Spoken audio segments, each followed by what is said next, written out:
Hi, I'm Old Norse specialist Dr. Jackson Crawford, and this is one of my Monday sort of half lessons in Old Norse in my Old Norse lesson series, where I cover something that's come up in questions from Patreon supporters or that just seem like needed clarifications to lessons that we've had. And this one is about nouns that may seem to be anomalous but actually aren't, as long as you remember a simple fact about Old Norse. L, S, and N want to swallow or absorb R's into themselves when they're next to an R. And so what you get is you get a masculine name like Odin, the chief of the gods, that ends in two N's, but that is an older, something like Odinr, right?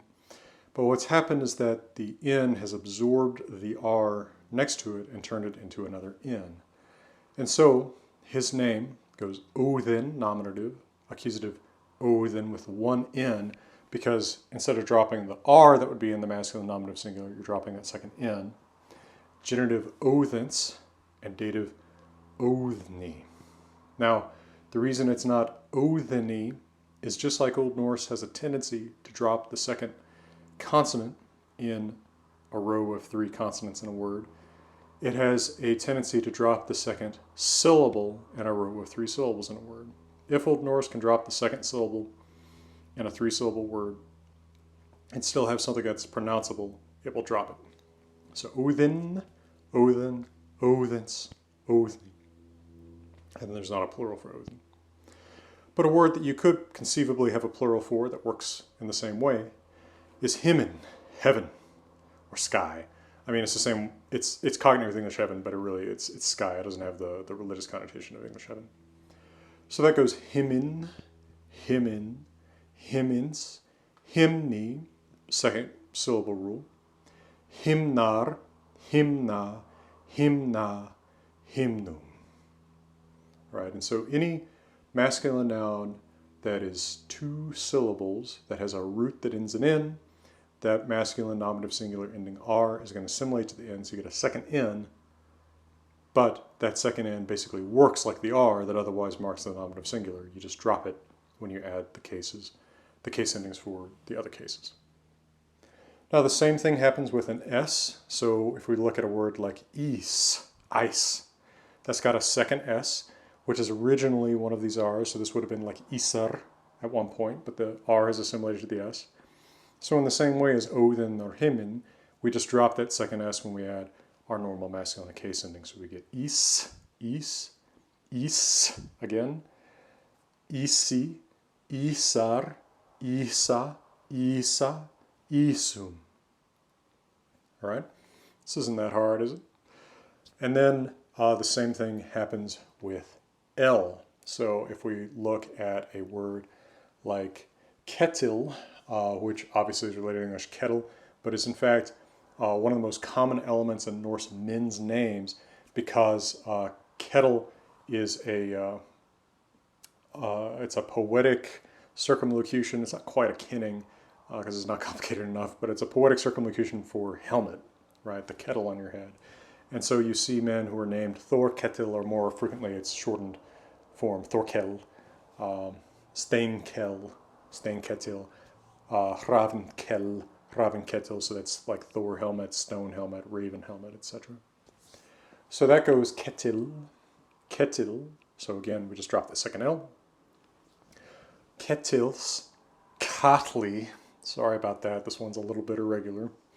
What's going on here is that it's that second I that is causing the I umlaut that makes the root A into an E.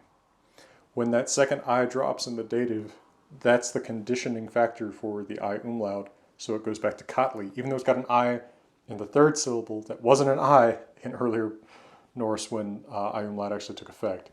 So ketil, ketil, ketils, Katli. And then, gosh, since this is just basically, I'm teaching it to you as part of a name, you basically never see it in the plural. And then actually, so you know, a very common male name that works the same way is Egil, hero of one of my favorite sagas, the saga of Egil Skallagrimsson. There's also another saga about an Egil, the saga of Egil One Hand, which is just a weird proto-sci-fi romp. That's kind of a fun read.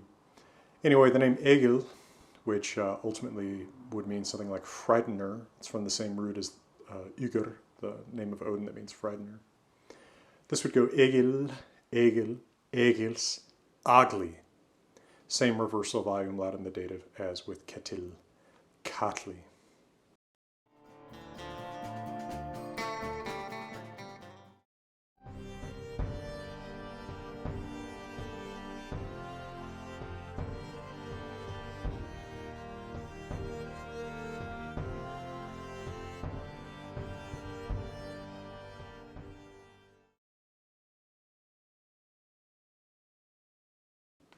Now, while I'm talking about this, let me also mention that if you have a masculine noun whose root ends in R, it's going to work the same way as any other masculine noun, but you're just going to have a second R that you drop when you add the other case endings.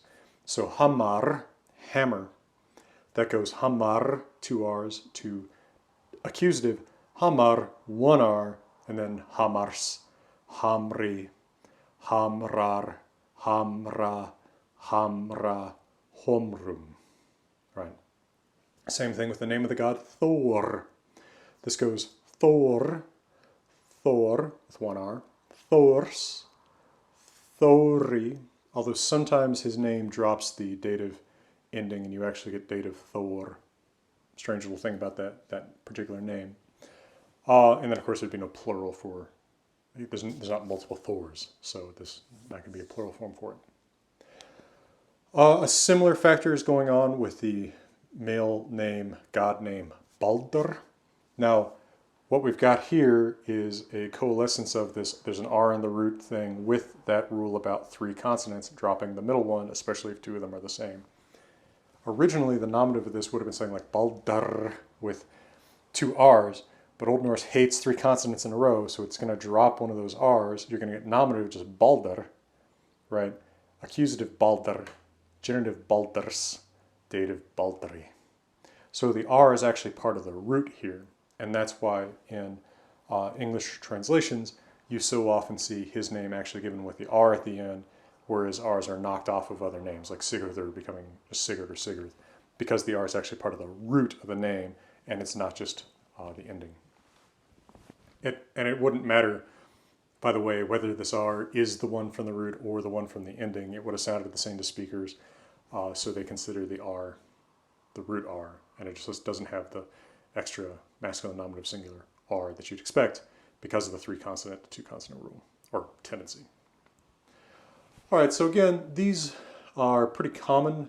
The examples I've given you here are pretty common. So why don't we just go ahead and consider these official vocabulary to learn. We talked about Odin, the name of the god Odin. We talked about Himin, meaning sky.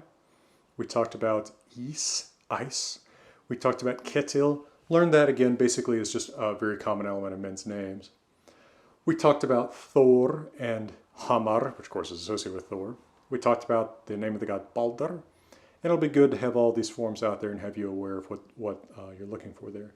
Let me also throw the word stein, meaning stone, onto here because you'll see that quite frequently, and it's another very common element in men's names.